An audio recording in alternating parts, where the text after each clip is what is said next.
నమస్కారం అండి. నా పేరు రాఘవేంద్ర. మన ధనయోగాల సిరీస్లో ఇది 4గో వీడియో. దీనికి సంబంధించిన రూల్స్ నేను ఇక్కడ రాశాను. మొదటి రూల్ ఏమంటే రవి 5వ ఇంట్లో ఉండాలి. తర్వాత రెండో రూల్ ఏమంటే గురువు ప్లస్ చంద్రుడు కలిసి 11వ ఇంట్లో ఉండాలి.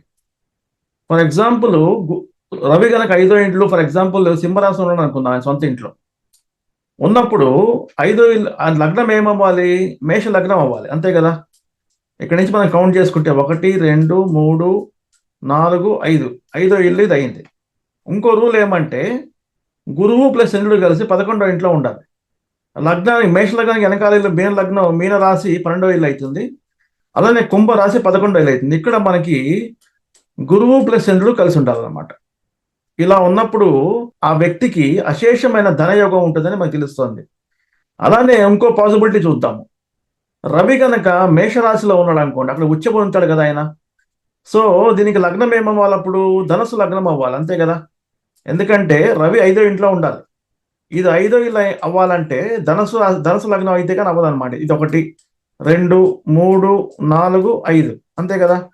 మరి ఇప్పుడు దీనికి 11వ ఇంట్లో గురుచంద్రుడు ఉండాలంటే ధనస్సుకి వెనకాల ఇల్లు 12, అంటే తులా రాశి 11వ ఇల్లు అవుతుంది. ఇక్కడ కనుక గురువు ప్లస్ చంద్రుడు కనుక ఉంటే ఇది రెండో పాసిబిలిటీ అనమాట ఈ కండిషన్స్కి. అప్పుడు కూడా విశేషమైన ధనయోగం ఉంటుంది ఆ వ్యక్తికి అని మనకు అర్థమవుతుంది అనమాట. మీ అభిప్రాయాలు కామెంట్ రూపంలో తెలియజేయండి.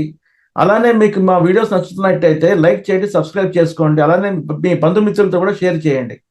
మరిన్ని వీడియోస్తో మీ ముందుకు వస్తానండి. ఉంటాను. ఓం